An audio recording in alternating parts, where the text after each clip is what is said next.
Another day, another deck, another month, another giveaway. Thank you, Patreons. And remember, all your contributions go back into the channel. They help fund giveaways such as the one that you can see on the screen right now. But we got a video to jump on into. You guys know how it goes. Deck profile, matchups, replays, go. So here we are today. We're playing the new Tier 1 deck. And I know people are going to be like, no, it's been there for a while. I say new because it is officially Tier 1 by the data. That means that they are topping at over 10%. Link to a spreadsheet tracking all that good information down below. This deck does come in at $384, so it's up there. We are playing 17 uninkable cards, which is it's up there. However, this deck has been so much fun to play and so resilient. It's interesting how you can play a deck that you can seem like you're losing for 2/3 of the game, and all of a sudden, just out of nowhere, you come right back and win. We're focusing on our items, your Hiram Flavisham, until you get to that, like, be prepared. And you have so much hand advantage at this point from your draws, and you have so much top end power, like your Gaston, your Hades, your Maui, your Madame Medusas, that you be prepared your opponent, and then you just control the board state from here. It's another deck that also just feasts on steel decks, Steel Song, Sapphire Steel, Green Steel Discard, all gaining popularity, and this deck does really well versus them all. It also has a decent Ruby Amethyst matchup, which means it's in a very good spot to be a true answer to the meta. Is this deck actually a top tier deck? Is it actually arguably the best deck? I don't know, but at the same time, I think it is the best deck to answer the meta. There's a lot of like lower tier decks that maybe cause issues for it. The aggro strategies may cause issues for it. But if you're looking at a deck to answer the top 3-4 decks, to answer the meta, this deck is the best deck for you.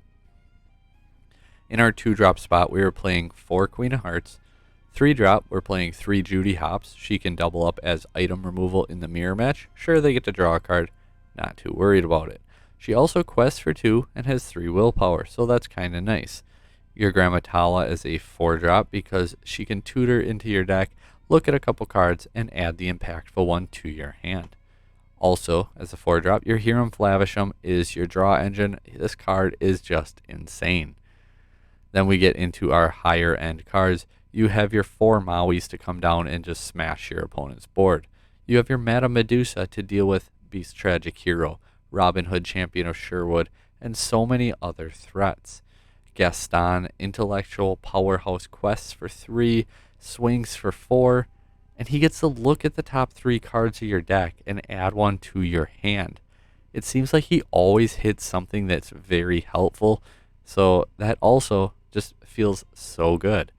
Hades Infernal Schemer as a 2 of, quests for multiple, and also gets rid of threats on your opponent's board. That's a nice stout-hearted you got there. Sure be a shame if it was in your Inkwell instead. 4 Tamatoas, so shiny. We're playing a lot of items, and he comes down as a 5/8 powerhouse, and often he can quest for 3 to 5 lore. In addition to that, you might say, oh, but he's an 8 cost. We're ramping enough to where you can usually get him out sooner than that. And then also you have your Maleficent, your Monstrous Dragon, who swings for 7, and this card is still just insane. It can quest for 2, but I found I rarely do that. I play this card to remove their card, and then I just use it to beat down their board while questing with my other hitters. We were playing 4 Develop Your Brain as one of our 1-drops because, like Tala, like Gaston, you get to look at multiple cards and add the best one to your hand. 3/1 Jumps Ahead, well, because obviously we want to ramp, and it's a song, so if you can sing it, even better. 4 Be Prepared. If you get to be prepared and you have a decent sized hand, you're probably winning that game. Just the fact that this deck does so well after Be Prepared is why it is thriving in this current game, or current meta. We're playing 12 items. Shield of Virtue is an item that I wanted to test out a little bit more, and I thought about just cutting the McDuck Manors completely for 2 Shield of Virtues. I still might do that. Just being able to re-ready your cards, like, so they can't challenge into them or take care of them in that regard, can be very, very helpful. And it's an item for your Hiram and your Tamatoa. Um, the manners are nice, but yeah, they might come out for those Shield of Virtues. But as of right now, this is the list I'm going with. 4 Popsicle, 2 Fish Hooks. Absolutely love this card. This card has been a lifesaver more than one time.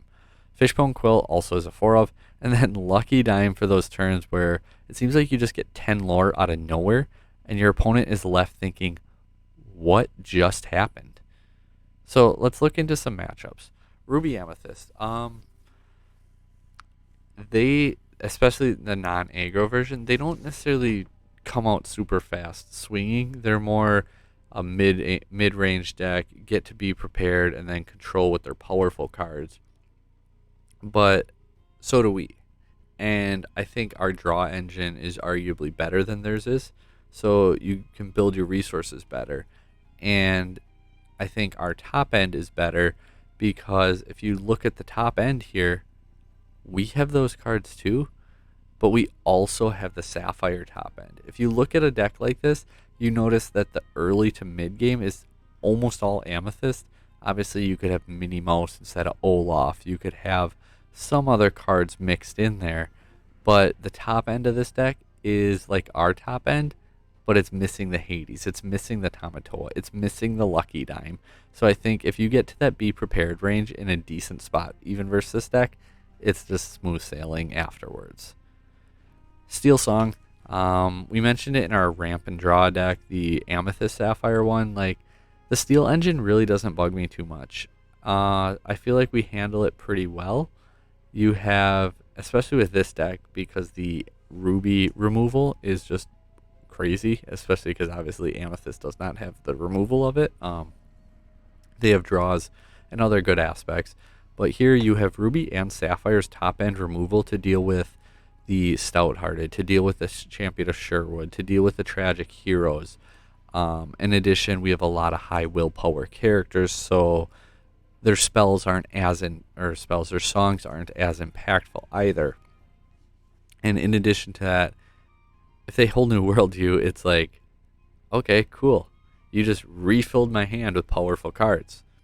Thanks. Not gonna be too worried about that, because by the time you play it, like, unless they go like Queen Package, drop it turn 2 and try to hope you had a great mulligan and ruin your hand that way, that I could see. Like, okay, maybe you hit it on, you don't have your Fishbone now, you don't have your Hiram anymore, something like that. Like that I could see causing an issue. Other than that, though, Steel Song really not being too much of an issue. Tempo Bounce. As a Tempo Bounce player, I mean, I play a little more aggressive than a list like this one, and I personally really like the red-blue matchup. I jump out so quick, usually can close out the game by turn 5, 6, be just about done winning anyway. Man, that your Queen of Hearts is going to be huge here. Getting characters down. Don't necessarily worry about ramping right off the bat. Get a few characters down. Like, make sure you can handle the early questers before it becomes too problemsome, because otherwise you're going to be in a bad spot. But I mean, they have kit, they have these cards to bounce your cards. Mother knows best. So I do think of the probably top 6 decks, this one's probably the worst matchup, but at the same time, it's not necessarily unwinnable either. I think this matchup does favor the tempo deck, but at the same time, like, you can play it outright. You just gotta trust your deck to do what it does. Like I said, get some characters down to take care of that Merfolk, to take care of the Flynn. You're gonna have to discard a card, but you're just gonna have to eat it. You want to get it off board quick, because you don't want them to be at 10 lore by the time you can be prepared, because they have so many characters and they can control the tempo and just poke away at the win before you can get to that point. So definitely just you got to not set the pace, but you can't let them run away with the early game. The mirror match. What do I want to say about the mirror match? It's actually a really fun mirror match because you're both doing the same thing. So it's kind of comes down to, does someone have Tamatoa and Dime? Do they play them and get hit with Be Prepared? It's a chess match to put threats on board, to force the Be Prepareds, to force the Mauis, to force the Hades, but hold back at the same time to be able to play after the Be Prepared. Um, this is actually, I have a mirror match to show it to. Like, this has been one of my most fun mirror matches to play, and usually that's a reason I'll hate like a top tier deck, because the mirror match is just horrible. This mirror match is actually a lot of fun to play and makes me want to build the deck in person. I just got to finish getting my Maleficents, my Dragons, because I really think 4 of them, Ruby Amethyst, you can get by with 0. This deck, I really, really recommend playing 4 Maleficent Dragons if you can. Sapphire Steel. Again, not too worried about the Steel engine. Sapphire, you're not necessarily challenging though, so like Cogsworth isn't going to matter too much. We're using the removal to deal with it. Not really, like I said, not really having to worry about the Steel engine. Whole New World usually helping, not hurting, is really good. Both you are ramping. We take advantage of Lucky Dime so much better than they do. I think this is probably one of your better matchups in that top 6 category. So I don't want to say you're going to win them all or that you should win them all, but you should win more than you're losing against this deck. If you're having issues with it, let me know like down below and we can talk about it a little bit more, and go from there. But like, you shouldn't be losing too much to this deck. It's actually, I feel like, one of your better matchups. Green Steel discard. So this deck can be interesting. We have a lot of top end, and if they can, well, discard your top end, that's going to hurt.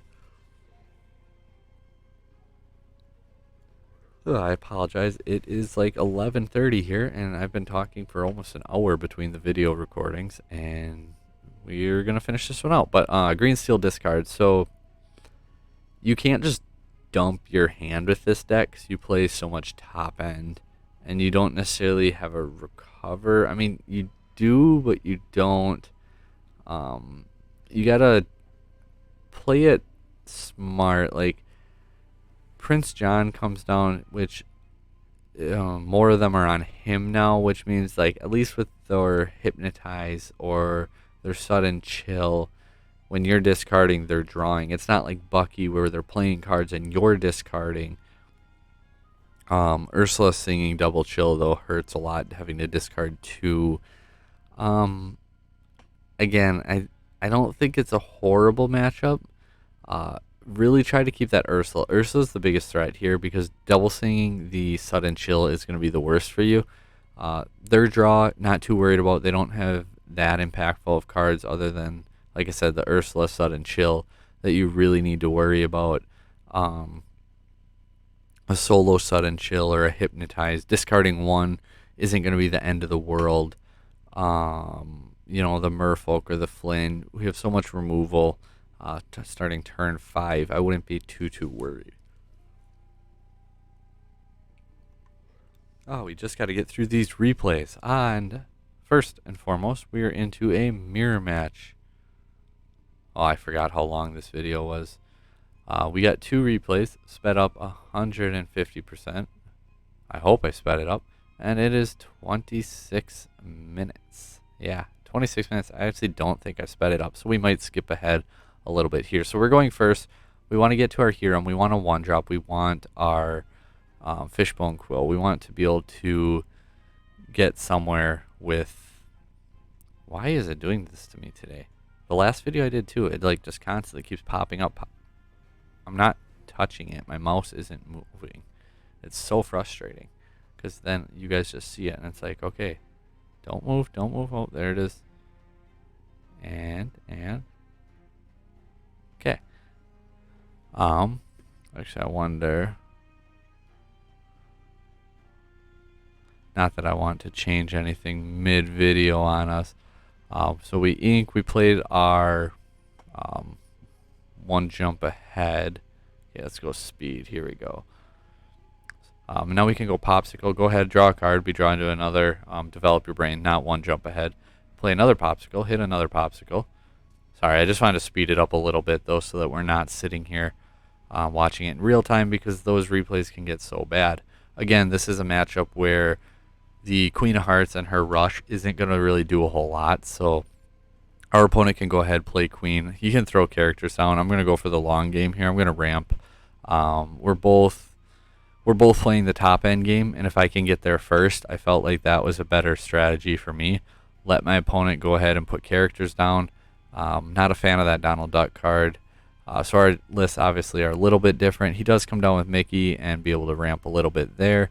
But again, we got Fishbone, so we're going to be ramping faster. We got Maui in hand too, so we can deal with his board in the process. I'm pretty happy with where we're at. We can ink our Medusa, Maui into the Queen.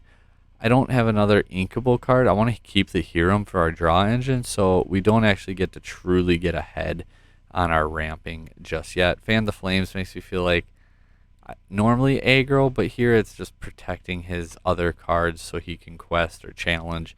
I feel like his hand was pretty bad there, that he sacrificed to draw a card. I mean, if he quested, he would just lose his card next turn anyway, so you might as well draw a card instead of that one lore. We can go ahead and draw 2 Fishbone, and then ramp with our one jump ahead. So we have another Hiram in hand. Not necessarily going to matter. We got Judy Hops, which is going to be good if like he comes down with a Fishbone, so we can just slow his ramp down. We also have Gaston in hand, so we can go ahead and tutor and cheat out cards that way. Medusa hits Flavisham, so it works out that we have a second Flavisham in hand. We can go ahead, play him, get rid of the other Popsicle. I'm not worried about the 3 damage on Maui. We draw a Queen, we draw a Tamatoa. Again, Queen not going to matter too much here. We have Maui's Fishhook. We can go ahead, debating if I wanted to get rid of the Judy Hops or the Queen. I'm like, you know what, good chance we get rid of both. Let's go ahead and get rid of the Queen here. We do officially enter Be Prepared territory. He comes down with the Lady Tremaine, so I was like, I'm going to keep the Maui here as the threat, although all of his characters would trade with the Mauis, but at the same time, at least they trade with it. If I got rid of the Maui, the Hiram's not taking out anything, which technically would make his Be Prepared more impactful, but at the same time, I wasn't too worried about it. So we play our Tamatoa, grab back a Popsicle. Can't quite play it yet, but we can go Fishbone Quill, ink the one jump ahead, ink our Queen because we're not going to need her, play our Popsicle. Now we can draw. So now Tamatoa can quest for a bunch. And again, I was like, I just really feel like Be Prepared's coming down here. So he's going to quest, and then we assume Be Prepared, right? Like, there's no way he doesn't, and in fact, he does. We committed that Tamatoa, and he's like, you know what? This is worth it now.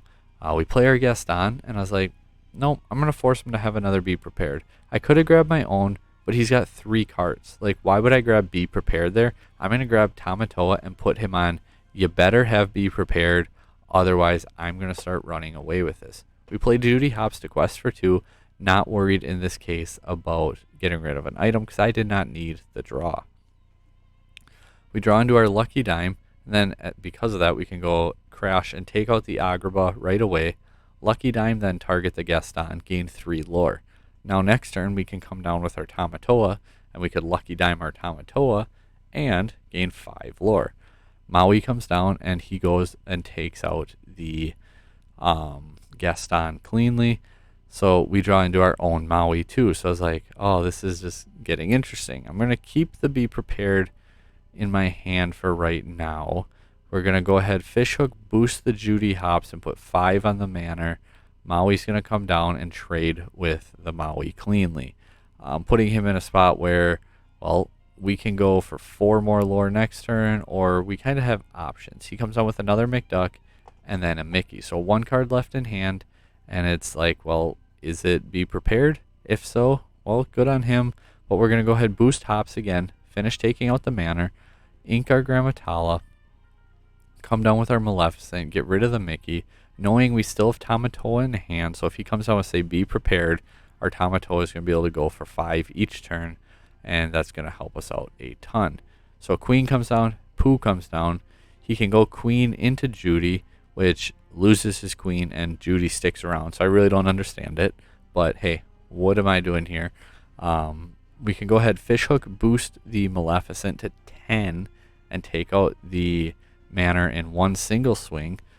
This time we're like debating. I was like, should we, should not? He's got nothing. If he top decks into it, again, if he top decks into it, I'd rather have a character to play after it, because if he top decks into it, he top decked into it. Then we can go ahead, dime our Gaston, and get 3 more lore. So he hits an Agrabah. He's got Pooh. He's got the Agrabah. However, it's not going to be enough. Moving on into Steel Song, we get to go first. So we have our Hiram. We have a 1-drop play. Fishhook potentially. I was like, it's an item, so I almost kept it, but we're going to keep our 1-drop in our Hiram and try to get into our other items. We do hit a Fishbone, so that's pretty nice. Another 1-drop. So if we have to, we actually look. I'm like, okay, dime or another develop. I don't need dime right now, so let's go ahead, grab another develop. So next turn, if I need to, I can like ink the Judy and then go double develop, and to just see more cards in my deck. So he comes down with the Cinderella. We go, I'm like, I'm going to grab the Medusa, and then we play both and actually hit double Medusa, which kind of wish I grabbed that first popsicle there now, because again, we're starting to hit uninkable cards, which is not what we want. We have Hiram, Manor, Fishbone, and the Flavisham in our hand, and our opponent comes down with Bare Necessities, which hits the Fishbone out of our hand, and then we draw into Lucky Dime, so another uninkable card. No items for the foreseeable future. I'm like, okay, we can go ahead, ink there. We have Hiram still, another one, our Manor, and then a bunch of uninkable cards. It's like, it's kind of an interesting spot to be in. So Ariel does hit the Whole New World. I'm like, that wouldn't be the worst thing in the world. We see another Bare Necessities now, and our McDuck Manor goes away. We draw into Tamatoa. Like, this is really unfortunate. I'm like, we're going to play the long game. He's only at 1. He's not a, I'm going to get 10 lore in a single turn type deck. So, I mean, you could argue the Tamatoa being less effective without the items anyway, and we get hit with the Whole New World. I was like, perfect. I needed a new hand. This isn't the needed a new hand though. 3 queens, 2 Judys. I was like, oh man. And then once again, Bare Necessities comes down, and we lose our Fishbone Quill. At least we have Maui this time around. Stitch comes down. He's got 4 in hand. He's got that lantern. Kind of assuming at this point possibly a Rockstar Stitch coming down as well, but, or not this turn, but next turn we will see. So we get to develop your brain. I'm like, so we can go ahead, ink the queen, and just clean play the Maui, take out the Ariel. So at least now he would have to shift into Stitch Rockstar to be able to sing any impactful song. Maui sitting at 2 damage on him, so I mean, he could take it out relatively easily, but even a Stitch would get traded into if he shifted to take it out with just 1 character, so I'm not too worried about that. He should still know that we have double Judy and 2 queens in hand, and then Cinderella's Knight in Training comes down, so I'm like, okay, Stout-Hearted is likely in his hand. This way he doesn't have to get rid of his Singer to do so. He ends up discarding Along Came Zeus, and then, or played the Along Came Zeus, discard different card, and then we go, I think that's what happened. I don't know. Sorry about that. Again, it's late, and I'm watching a little bit more sped up than typical. So at this point, we got the 6 there. We're going to go Gaston. So we got Gaston and Medusa. So we're in an okay spot, right? Like, it's not the end of the world. We're only down 2-0 despite being into turn 6. Our opponent isn't doing anything crazy. It's unfortunate that we lost 2 Medusas already, so we know the last one in our hand is the last one in our deck. We see a Stout-Hearted get inked, and to me, I was just like, he has to have another Stout-Hearted. There's no other way. And then we see Chernobog come down, so an absolute tank of a threat. I was like, well, we can go ahead, Judy Hops, trade into Cinderella, then we can play Queen and go into the other Cinderella's, like, or we can Medusa, get rid of it, and then I was like, or we go ahead and play the Gaston. We do that, and maybe we shouldn't have, because we saw him ink a Stout-Hearted with 2 Cinderellas on board, which should have been a pretty good tell that he had another Stout-Hearted in hand. He would have to ink then, and then could still play it, so he'd be able to get it out, but he'd only have 1 more card left in hand if that was the route he would go. So the Stout-Hearted does come down kind of how we had expected it to. So now Chernobog and Stout-Hearted sitting on board. He sings the Whole New World, which is unfortunate because we had our answer in our hand, but now we have Be Prepared. We have Maleficent. We have Tamatoa. I like this hand a lot more. I'm like, okay. So again, not be prepared. A Whole New World usually feels like a winning card. He then quests with the Cinderella instead of taking out the Hops, which I understand. But we go quest, and then Be Prepared. So we're only down 7-5. We have a much bigger hand than our opponent does. We can't really do a whole lot here, but we can ink a card and play the Popsicle to get a draw and that item on board for our Hiram next turn. So our opponent's got 6 in hand. We have 6 in hand, but we know we're drawing next turn, and we're ahead in the ink. I was like, not just that, though. We're in a simplified game now, and I have Maleficent in hand. I have Gaston to dig.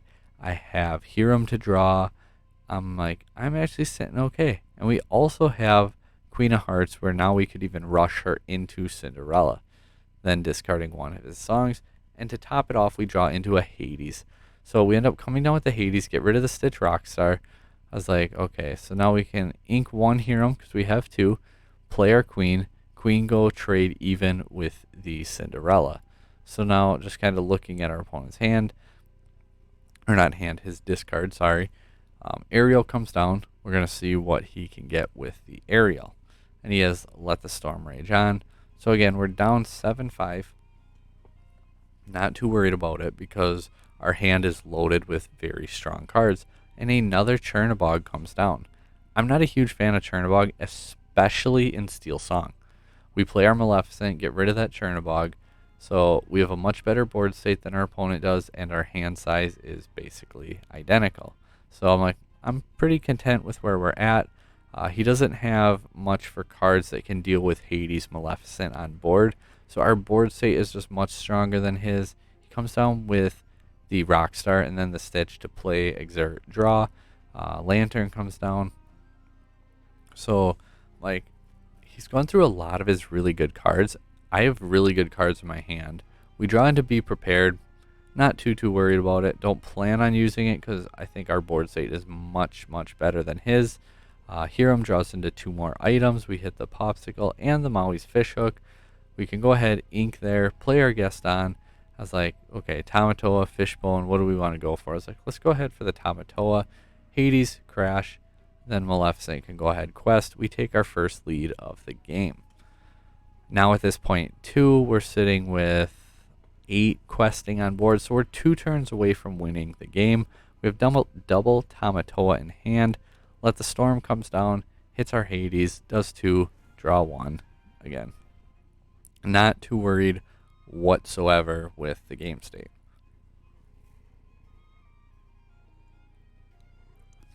This time he sings the Let the Storm Rage On, gets rid of our Hades, draws another card. So, I mean, it's something, right? Ink the Stout-Hearted, play the Lantern, so we know it's another Stout-Hearted gone, and then another Stout-Hearted comes down. But I'm like, okay, 3, so he goes to 10. We have another Be Prepared. But I was like, Hiram can go ahead, quest, get rid of the Popsicle, draw 2 more. We hit a Maui and 1 jump ahead. Maui is just like, man, we would hit a Maui. Why wouldn't we hit a Maui here? So Maleficent could say take out the aerial. Maui can take out the Stitch. Gaston can quest for 3. And we go to 17 with enough on board, or I guess with 6 on board, so we shouldn't say with enough. Fishhook then. So we're sitting virtually enough. And our opponent has no hand. His Cinderella isn't going to be enough to cut it. He can go ahead into the Gaston, which is the best thing he could have done there, knowing that Maui, however, can take out the Cinderella now because he'll still put 4 more damage. We can quest for 3 to 16. We only need 4 more at that point. We're sitting in a very, very strong spot. Chernabog hits the field, so he's top decking. Hiram can go ahead and draw us a couple more cards on top of everything else.